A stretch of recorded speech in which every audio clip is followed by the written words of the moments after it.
yesterday's video where he talked about his inability to, when he's in drawdown, when he takes another trade and it's profitable, and he knows in his gut he should like, I should take something and lock that in and or take something off of it and pay myself. But because the pain and the pressure of ego as a male, and I'm not saying he's egotistical, but I know as a man, as a male, and ladies, you probably can't understand this. I mean, in fact, I know you don't understand it because I live with a wife that just simply just doesn't understand it. It's a fucking video game, Michael. What are you making a big deal about it for? I said, look around. Look how you live, woman. Look how you live. And you call that a video game? Come on now. So he knows that if he does take a loss, like anybody else, and I've experienced this too. I'm not talking like I don't have this experience. Everybody that's ever traded has had this experience.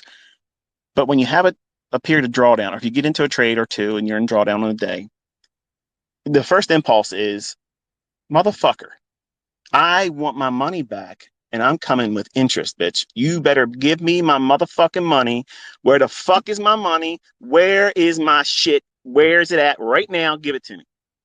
It's already late. Give it to me now. That's what you want. That's the mindset. And then all of a sudden you get into trades and say you're down 500 bucks, say you're down 750 bucks, some 800 bucks. Okay. And you get into another trade, you're pissed off. You can't find your groove, but it just how happens that you're in now a trade and you're up 400 bucks. And you're thinking, all I got to do is see another one of those and I'm even. And if it gets to that, I'll just see if it wants to give me a little bit more because I need to cover commissions and I got to come home with something. First of all, you don't need to go home with anything. You got to leave with your ass. You can't go into the marketplace and leave your ass out there. You can't do that. So this is why I teach how to mitigate losing streaks, how to take drawdown and bring it back realistically. That means you're not trying to get everything back in one clip. Now, there has been times where I've done that, revenge style, okay? But it's never served me well as a method of doing it again and again and again. I learned the hard way that if I lose 1,000 and I get into another trade with half the leverage and I'm up $500, I'm done. I'm closing that trade. Now what that does, it frees me up to go back to the original amount of leverage that I took on the previous trade that was a losing trade. So put it in perspective. Okay, say I was risking 1% and I lost 1%. Whatever that dollar amount is for 1% of the equity, the next trade rather that I take, I'm taking it with 0.5% risk. But if I make half of that previous losing trade back, as soon as my trade gets to that point, I'm killing it. I don't give a flying fuck how much it might keep going. I don't care because I have to reset myself mentally. And maybe you think that you're better than me mentally. Maybe you think you're more dialed in. Maybe you think you're the person that's going to be doing everything better than everybody else and you're perfect. Okay. Believe me, you're 20 years old. You probably think that. I did the same thing. And I'm telling you right now, you don't fucking know anything. You have no idea. You haven't been around here yet long enough. You're going to find out just like I found out. I fucked around and I found out that I wasn't the shit that I thought I was when I was 20. I am today. I ain't going to lie to you. Okay. I am today. It is what it is. But here's the deal. When you get that opportunity to get half of the losing trades that you just took your ass out there and got whacked upside your head, as soon as you get half of that losing trade back and you're doing it with half the leverage, you close that trade and you don't give a fuck what anybody else is going to say about it. First of all, you shouldn't be telling anybody about it.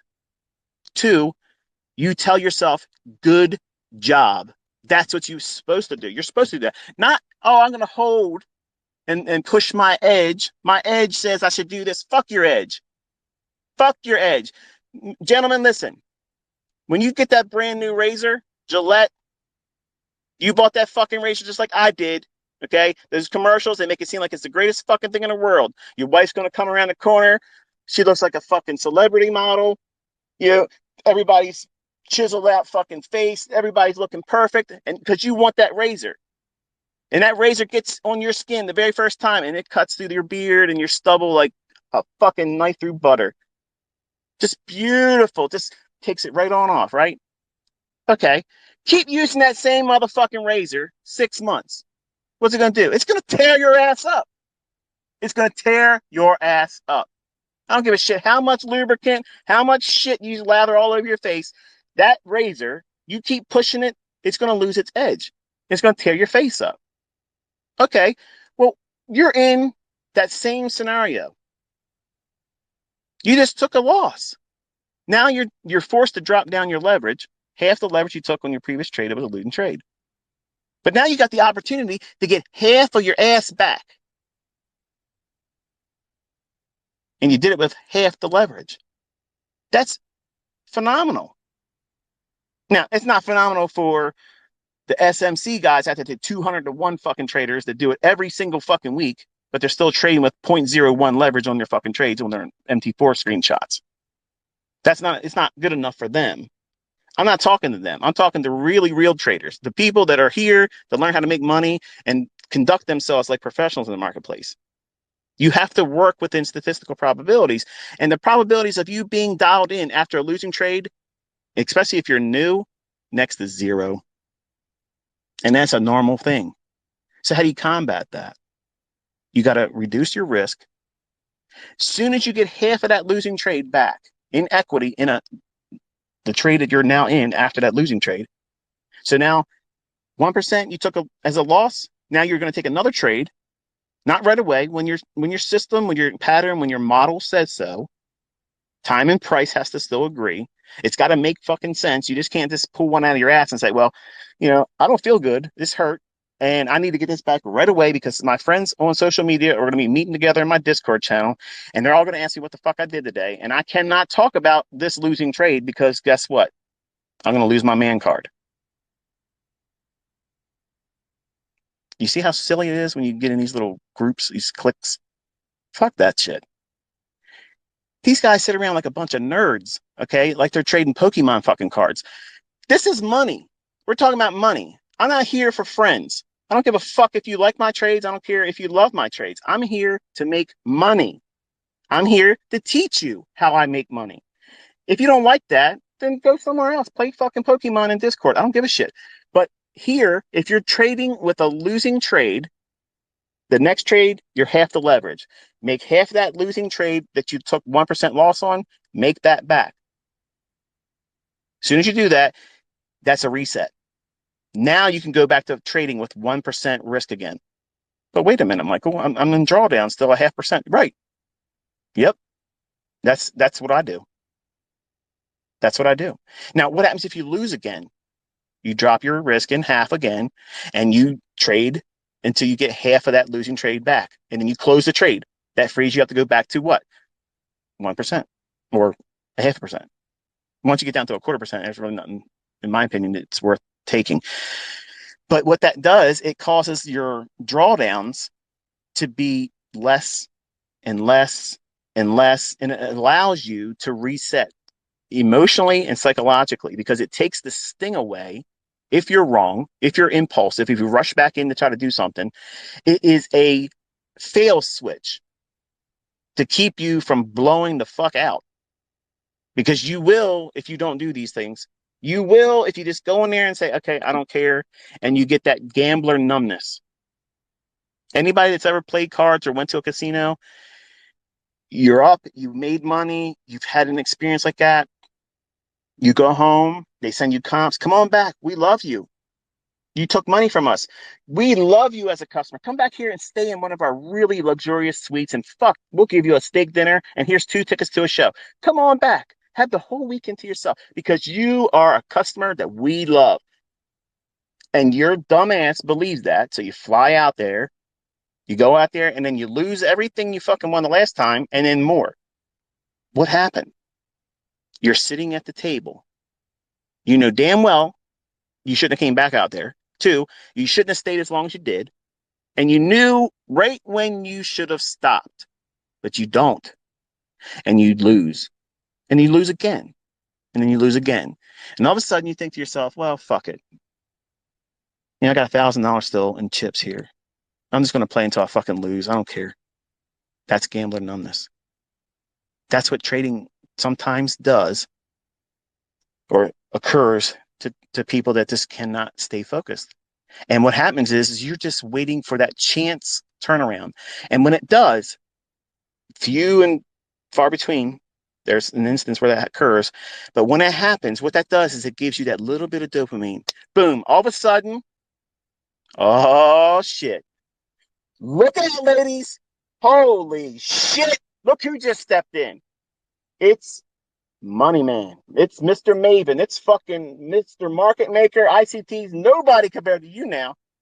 You got it all figured out because that chemical imbalances kicks in, and everybody has this. You don't have to be bipolar to experience this. That feeling of I'm on now. I'm on. But it doesn't happen. But if it does happen, that's when you start betting bigger because you think you've turned the tide. And now the gods of the odds have now shined their light on you and given you their favor. And the only thing they've given you is a shift in your perspective. Because see, what you think is good is just really their boot going up your ass. You have no idea what's about to happen to you. And then boom, your $1,000 is gone. And on the flight home from the casino, and you've lost more than you brought because you couldn't take that. You had to go and get more money out of your ATM and more money out of your ATM. Because hey, it's still Saturday night and you got another night to sleep up there for free, right?